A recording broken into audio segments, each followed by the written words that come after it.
Hey there, everybody. I thought I'd make this video, try to help a friend out. See here on the palette, we have 5 colors here. There is, what is this?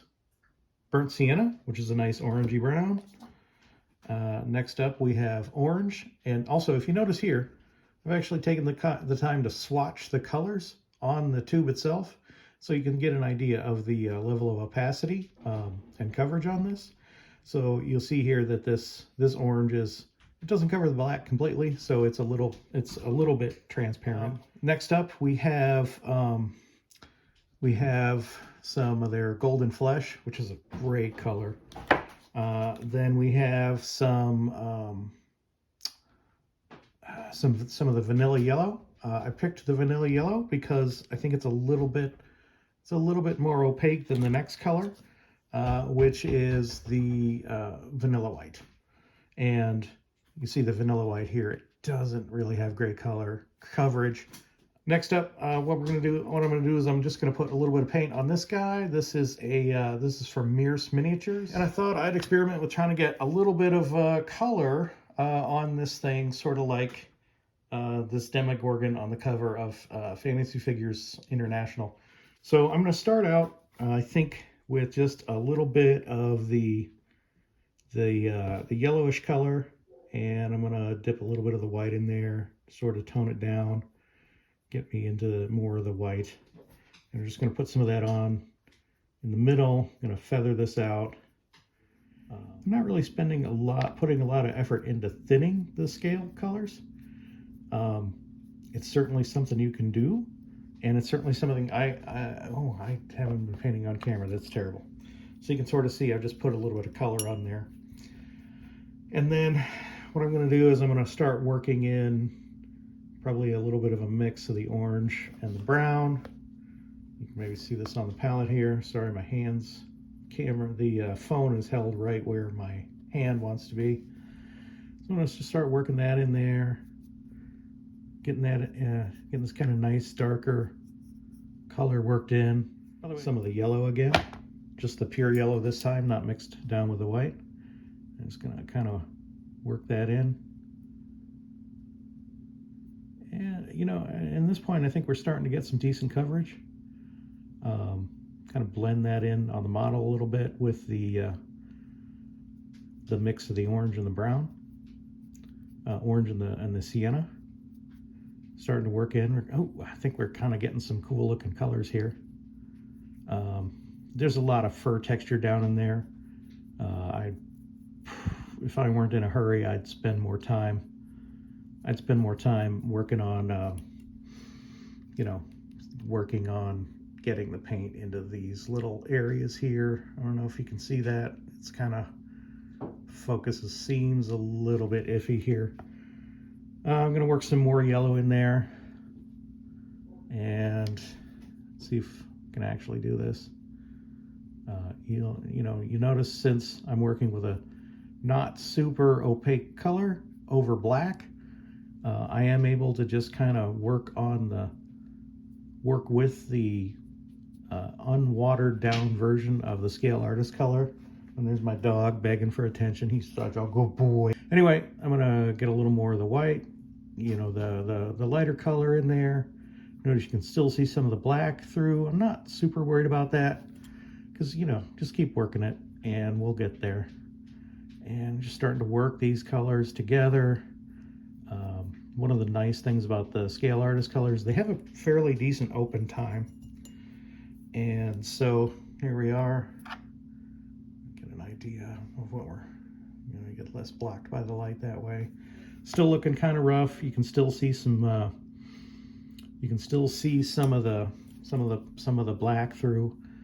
That's okay. Just gonna keep working on it. I'm gonna work some orange in here. Just kind of get that in there. Maybe get some of this golden flesh in there. Just kind of work that in. Just kind of start blending that together. Or hopefully you understand that the goal isn't to paint something, super nice and fancy in the span of 10 minutes, but just to get an idea of how to spend a little bit of time working with these paints, because these paints are pretty different than stuff that you've used. And I haven't used a whole lot in terms of heavy body acrylics, and these are similar to those, but I don't know how close they are really, because I think heavy body acrylics might tend to be a bit more, a bit thicker than these are. These are really creamy. I really do like them. So, you know, I'm just start working these colors in, working them in together. Not super worried about getting it neat and clean. Doing a little, you know, just kind of blending on the model a little bit. Hopefully, you know, this turns out okay on video. We'll see. And if it doesn't turn out, I don't even have to post it. It's not like I'm live on Twitch like some maniac. Maybe someday, though. So we get some nice colors in there. You know, and so I'm looking over at the Demogorgon. Actually, you know, the colors are not quite there, but they're not far off. I still see some black in there that I don't like.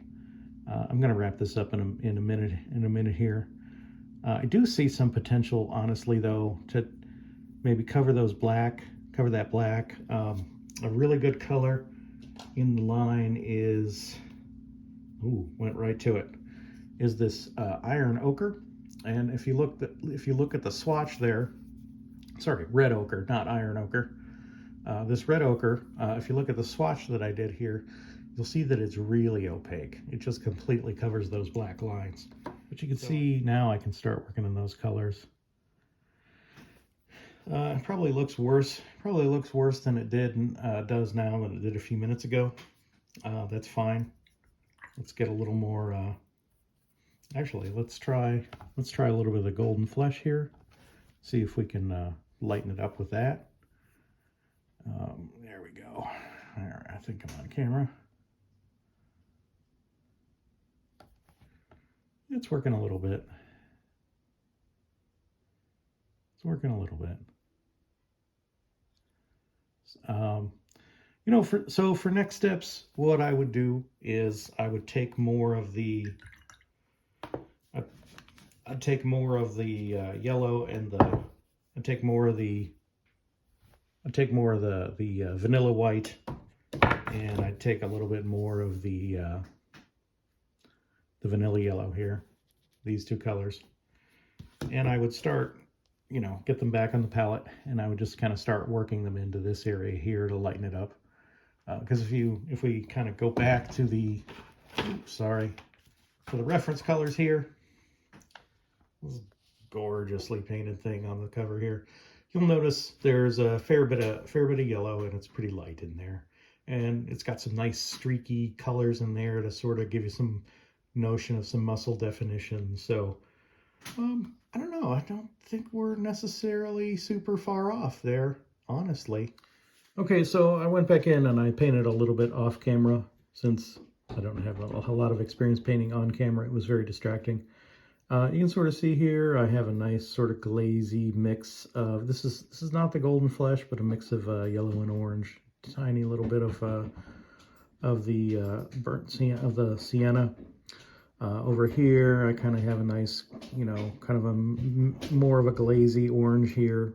By the way, these things thin down for glazes perfectly, even though earlier I was kind of painting to achieve the coverage with some slightly thicker paint.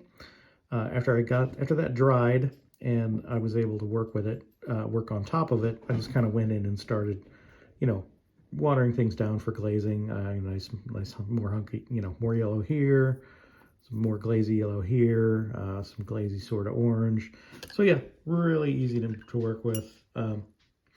Either way you go. And so then I just kind of worked on it a little bit, and here's what I ended up with. So just playing with it for 5 or 10 minutes off camera. The lower abs, you know, the abs not so much, but I was kind of focusing more on the chest muscles there. I got some nice striations, and Probably need to work more orange in if I was going to work on matching that reference photo, but I kind of like this. It's got some nice texture to it. Probably needs a lot more work though. Hey everybody, just some quick updates here. These are some shots of some experimentation that I did after recording the video. There's just a couple, 5 or 10 minutes each time, and I decided to take a picture. Hey, thanks for watching. I appreciate it.